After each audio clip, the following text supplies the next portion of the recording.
సొంత అన్నలాంటివాడు అలాంటి చీప్ మాటలు అంటుంటే అక్కడికక్కడే భూమిలో కూరికిపోతే బావుణ్ణు అని ఐశ్వర్య కనిపించింది.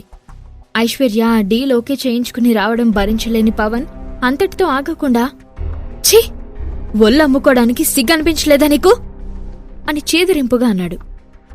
అంతసేపు కోపాన్ని అదుపు చేసుకుంటున్న ఆకాష్ ఆ మాట వినలేక పవన్ అంతు చూడాలని ఒక అడుగు ముందుకు వేశాడు. ఆకాష్ చెయ్యి అతని చెంపని తాకకముందే పవన్ని వెనుక నుండి బలంగా తన్నాడు చంద్రకాంత్. తన క్యాబిన్లో వర్క్ చేసుకుంటున్న చంద్రకాంత్కి ఐశ్వర్య వచ్చిందని తెలియడంతో ఆతృతగా మీటింగ్ రూమ్కి వచ్చాడు. లోపలికి వెళ్లబోతుండగానే పవన్ అన్న మాటలు వినిపించి మొద్దుబారిపోయాడు. చిన్నప్పట్నుంచి తన కళ్ల ముందు పెరిగిన వాడేనా అనే బాధ, నా అనుకున్న వాళ్లు నమ్మకద్రోహం చేయాలని చూసినా కాని వాళ్ళ స్వభావమే అంతా అని తెలుసుకోలేకపోయాను అనుకుంటూ తనలో తానే మదనపడుతూ కోపాన్ని కంట్రోల్ చేసుకోలేక పవన్ మీద విరుచుకుపడ్డాడు చంద్రకాంత్. పవన్ ఒంట్లో ఎముకలు సున్నమయ్యేలా కొట్టాడు.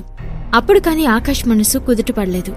బట్ ఇంకా కొడితే పవన్ చచ్చిపోతాడేమో అని భయపడి, సార్ ప్లీజ్ ఆగండి, ఇంకా కొడితే చచ్చిపోతాడు అంటూ చంద్రకాంత్ని వెనక్కి లాగాడు. వదులు ఆకాష్, వీడంత చూస్తాను, చెల్లి అని కూడా లేకుండా నోటికెంతొస్తే అంత వాగుతున్నాడు అని ఆవేశంగా అన్నాడు చంద్రకాంత్. సార్ ప్లీజ్ మీరు కొంచెం కూల్ అవ్వండి, ఇంత ఆవేశం మీ హెల్త్కి మంచిది కాదు అని చెప్తూ వాటర్ ఇచ్చాడు ఆకాష్. చంద్రకాంత్ బాధగా, నీ చెల్లిరా, అలా ఎలా మాట్లాడుతున్నావు అని బాధగా అన్నాడు. పవన్ కింద పడి లేవలేక నొప్పులతో మూలుగుతూ మెలికలు తిరుగుతున్నాడు. ఐశ్వర్య అప్పటికూడా కదలకుండా ఏదో లోకంలో ఉన్నట్లుగా ఉండడంతో ఆకాష్కి నచ్చలేదు. చనువుగా ఆమె చేయి పట్టుకుని కళ్ళలోకి చూస్తూ బయటికి లాక్కెళ్ళిపోయాడు ఆకాష్. తమ పెళ్లైన 3 yearsలో ఫస్ట్ టైం తనతో ఆకాష్ అంత చొరవగా ఉండడంతో రెప్పవేయకుండా ఆకాష్నే చూస్తూ చిన్నపిల్లలా అతని వెంట వెళ్ళింది ఐశ్వర్య. ఐశ్వర్యాన్ని ఫాస్ట్గా లాక్కెళ్లి కార్లో కూర్చోబెట్టి కార్ స్టార్ట్ చేశాడు ఆకాష్. ఐశ్వర్య ఎంతకీ చూపు మరల్చకపోవడంతో, ఏంటలా చూస్తున్నావు అని అడిగాడు.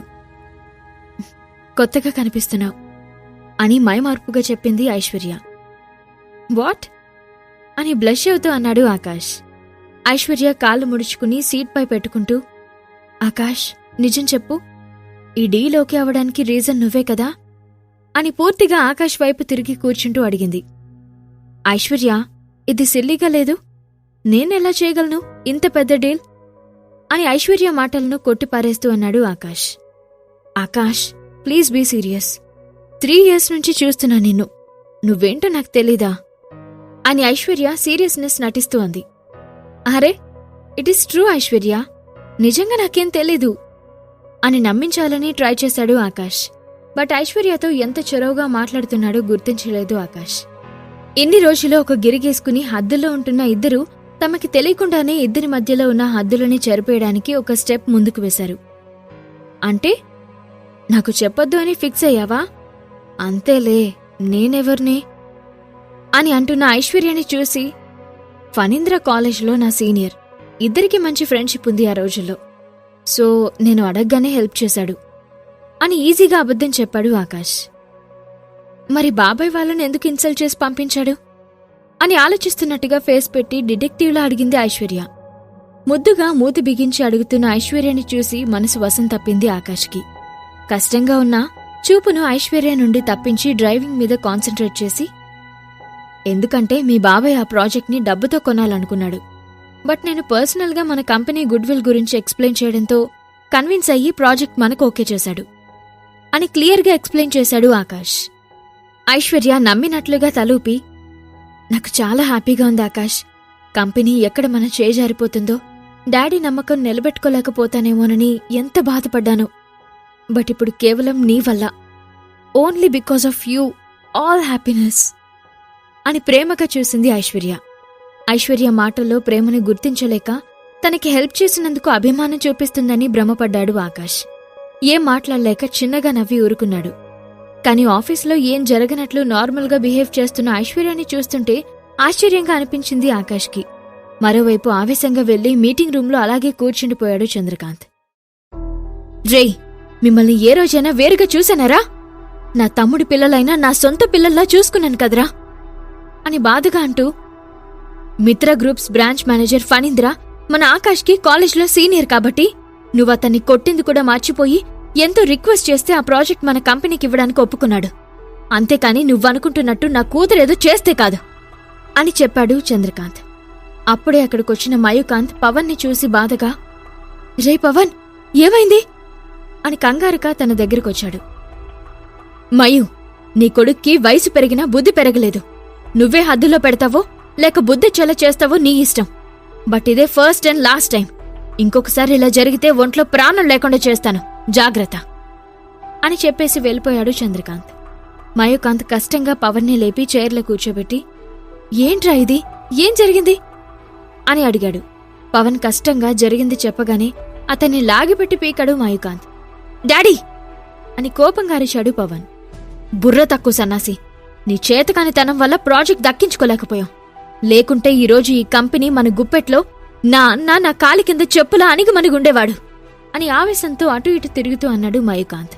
డాడీ, మీ పిచ్చి కాకపోతే వాడు మనల్ని పిలిచి మరీ అవమానించాడు. అది నీకు తెలియట్లేదా? అందులో నా చేతకానితనం ఏముంది అని అవమానంతో పళ్ళు కొరుకుతూ అన్నాడు పవన్. అవును, అది కూడా కరెక్టే. ఇప్పుడు నువ్వు చేసిన పనికి నా అన్న కూడా మన మీద కోపంగా ఉన్నాడు అని అసహనంగా అంటున్న మయూకాంత్ మాటలకి, వదలను, ఎవ్వర్నీ వదిలిపెట్టను. నా మీద చేయి చేసుకున్న ప్రతి ఒక్కరికి ఈ పవన్ అంటే ఏంటో చూపిస్తాను అని కసిగా అన్నాడు పవన్. మయూకాంత్ పవన్ని మళ్ళీ ఒకటి పీకి, రే చచ్చు సన్నాసి, ఇన్ని రోజులు మంచిగా నటిస్తూ మా అన్న దగ్గర తెచ్చిపెట్టుకున్న నమ్మకాన్ని మొత్తం ఒక్క రోజులో నాశనం చేశావు కదరా. నా అన్నకి ఐశ్వర్య అంటే ప్రాణమని తెలుసు కూడా అలా ఎలా నోరు జారావు, తిక్కెదవా అని పట్టలేని కోపంతో అడిగాడు మయూకాంత్. అబ్బా డాడీ, అసలే ఒళ్ళంతా పులిసిపోయింది, నువ్వు మళ్ళీ కొట్టుకు నొప్పి వల్ల బాధగా అంటూనే, నేనేం కావాలని నోరు జారలేదు, కోపంలో అలా అన్నానంతే. అప్పుడు ముసలుడొస్తాడని నేనేమన్నా కలగనానా రోషంగా అన్నాడు పవన్. ఏదో ఒకటైతే తగలడ్డావు కదా, ముందైతే వెళ్ళి మీ పెదనాన్న కాళ్ళ మీద పడి క్షమించమన్నడుగు పో అని గట్టిగా కసురుకున్నాడు మయూకాంత్. బా అడుగుతాలు డాడీ, ప్రాజెక్టు ఇంకా ఈ ఆస్తి మన చేజారినట్లేనా అని పవన్ అడగగానే మయూకాంత్ ఆలోచిస్తూ, ఈ ప్రాజెక్ట్ని సక్సెస్ఫుల్గా కంప్లీట్ చేస్తేనే కదా నెక్స్ట్ ప్రాజెక్ట్స్ మన కంపెనీకొచ్చేది అని కన్నింగా కళ్ళు తిప్పుతూ చెప్పాడు. పవన్కి కూడా అది అర్థమై, ఎస్ డాడీ, నా నుండి టీం లాక్కున్నంత ఈజీ అనుకుంటుందేమో ప్రాజెక్ట్ కంప్లీట్ చేయడం. నేనుండగా అలా ఎలా జరగనిస్తాను కసిగా అనుకుంటూ మీటింగ్ రూమ్ నుండి బయటకు వెళ్లాడు. అప్పటికే చంద్రకాంత్ వెళ్ళిపోయాడని తెలియడంతో ఆ సంగతి రేపు చూసుకుందాంలే అనుకుని ఒళ్లంతా గాయాలవడంతో ఫస్ట్ హాస్పిటల్కి వెళ్ళాలి, ముసలోడైనా గట్టిగానే కొట్టాడు అని కుంటుకుంటూ వెళ్ళిపోయాడు పవన్. ఈ ప్రశ్నలన్నింటికీ సమాధానం కోసం ఈ క్రింద ఇచ్చిన లింక్ పై క్లిక్ చేసి పాకెట్ ఎఫ్ఎం యాప్ ను ఇన్స్టాల్ చేయండి. ప్రపంచవ్యాప్తంగా సంచలనం సృష్టించిన ది బాస్ కథని వినండి.